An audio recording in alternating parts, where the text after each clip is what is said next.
Hey, what's up you guys? It's Dorothy and welcome back to my channel. If you were new here, don't forget to give this video a big thumbs up. Comment down below what you want to see in the future. Click that subscribe button and turn on my post notifications. That way you get notified every single time I upload a video.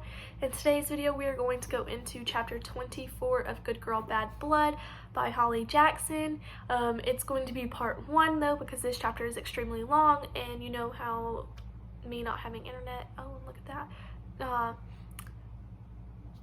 affects how fast my videos upload, and I'm trying to get them out as quickly as possible for you guys. So let's get right into this video. This video may contain sensitive topics and foul language. If you do not wish to continue, please click off of the video now. You have been warned. 24, part 1. Are you sure you want to be here for this? Pip said, looking mainly at Joanna, her finger poised above the trackpad, about to pull up Jamie's browser history in Google Chrome. We don't know what we might find. I understand, she said, hand tightly gripped on the back of the chair, not going anywhere. Pip exchanged a quick look at Connor, and he nodded that it was fine with her with that too. Okay, she clicked, and Jamie's history opened in a new tab. The most recent entry was from Friday, April 24th at 5:11. He'd been on YouTube watching an epic fail compilation video. Other entries for that day: Reddit, more YouTube, a series of Wikipedia pages that tracked back from Knights Templar to Slender Man. She scrolled to the day before, and one particular result grabbed her attention. Jamie had visited Layla Mead's Instagram page twice on Thursday, the day before he'd gone missing. He also researched Nat Da Silva rape trial Max Hastings, which had taken him to Pip's site, A Good Girl's Guide to Murder podcast.com, where it looked like Jamie had listened to her and Ravi's trial update that day. Her eyes flicked down through the days, all of the Reddit hits, and the Wikipedia pages and Netflix binges. She was looking for something, anything that stuck out as unusual. Actually, unusual, not Wikipedia unusual. She passed through Monday into the week before, and there was something that made her pause. Something on Thursday the 16th, Jamie's birthday. Jamie had Googled, what counts as assault? And then after looking through a few results, he'd asked, how to fight. That's weird, Pip said, highlighting the results with her finger.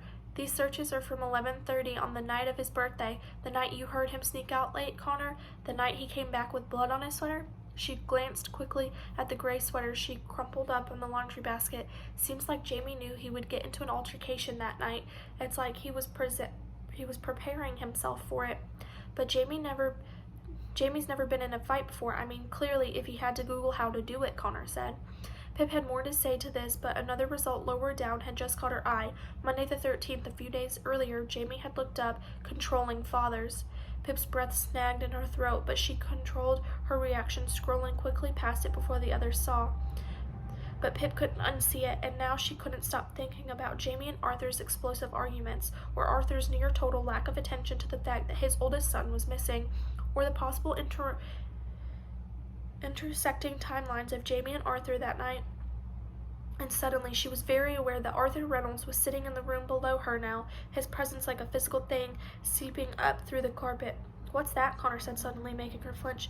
She'd been distractedly running down the results, but now she stopped, eyes following the line of Connor's finger. Tuesday, April 7th at 1:26 a.m. There was an odd series of Google searches, starting with brain cancer. Jamie had clicked through the two results on WebMD, one for brain tumors and the other for malignant brain tumor. A few minutes later, Jamie had returned to Google, typing inoperable brain tumor and clicking on a cancer charity page. Then he asked Google one more thing that night: brain cancer clinical trials. Pip said, I mean, I know I look up all sorts of things online, and Jamie clearly does too, but this feels different from his general browsing. This sort of targeted, deliberate. Do you know anyone who has brain cancer? Pip asked Joanna. She shook her head. No. Did Jamie ever mention knowing someone who has? She turned to question Connor. No, never. And something Pip wanted to ask but couldn't. Was it possible Jamie was researching brain tumors because he learned he had one? No, it couldn't be. Surely that wasn't something he could keep from his mom. Pip tried to scroll farther, but she reached the end of the results. Jamie must have wiped his history from that point. She was about to move on when one last pair of search items jumped out at her. One she glanced over and hadn't registered before, nestled quietly between the brain tumor results and videos of dogs walking on their hind legs. 9 hours after researching brain cancer, presumably after going to sleep and waking up the next day, Jamie had asked Google how to make money quickly, clicking on an article titled 11 Ways to Make a Quick Buck. It wasn't the strangest thing to see on a computer of a 24-year-old who still lived at home, but the timing made it significant. Just one day after Jamie had searched that, Pip's mom caught him trying to steal her company credit card. This had to be related, but why did Jamie wake up on Tuesday the 7th so desperate for money?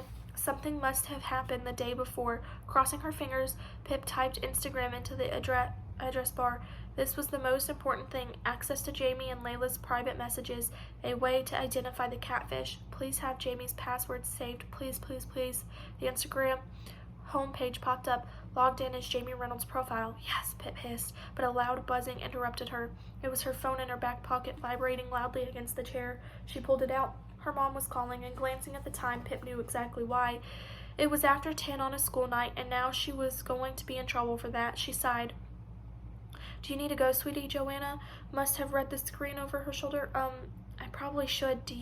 Would you mind if I take Jamie's laptop with me? That way I can go through it with a fine-tooth comb tonight, his social media accounts, and update you tomorrow on if I find anything. Plus, she was thinking that Jamie probably wouldn't want his mom and little brother going through his private messages with Layla. Not if they were there, not for their eyes of a mother and a brother. Yes, of course, Joanna said, brushing her hair against Pip's shoulder. You're the one who actually knows what you're doing with it. Connor agreed with a quiet yeah, though Pip could tell he wished he could come with her. That real life didn't have to keep getting in the way. School, parents, time. I'll text you as soon as I find anything significant, she reassured him, turning to the computer to minimize the Chrome window. The blue robot-themed home screen repeating. The computer ran Windows 10, and Jamie had it set up in an app mode.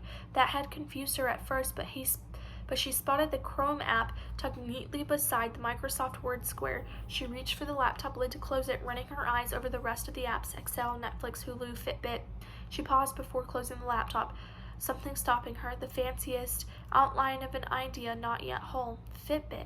She looked at Connor. Yeah, remember my dad bought him one for his birthday? It was obvious Jamie didn't want it, though, wasn't it? Connor asked his mom. Well, Jamie is impossible to buy presents for. Your father was just trying to be helpful. I thought it was a nice idea, Joanna said, her tone growing sharp and defensive. I know, I was just saying, Connor returned to Pip. Dad set up the account for him and downloaded the app on his phone and on here because he said Jamie would never get around to doing it for himself. Which is probably true. And Jamie has been wearing the Fitbit since I think mostly to keep Dad off his he said, with a half glance of Mom's direction. Hold on, Pip said, the idea fully formed thing now solid, pressing down on her brain. The black watch that Jamie had on the night he went missing. That's his Fitbit? Yes, Connor said slowly, unsurely, but he could clearly tell Pip was going somewhere with this. He just wasn't with her yet. Oh my God, she said, voice cracking, and rushed out of here. What type of Fitbit is it? Is it GPS enabled? Joanna reeled back like Pip's momentum had jumped into her. I still have the box. Hold on, she said, running out of the room. If it has GPS, Connor said, breathless, though he wasn't the one running. Does that mean we could find out exactly where he is? That's the end of part 1 for chapter 24. I will see you guys in the next video for part 2. Bye!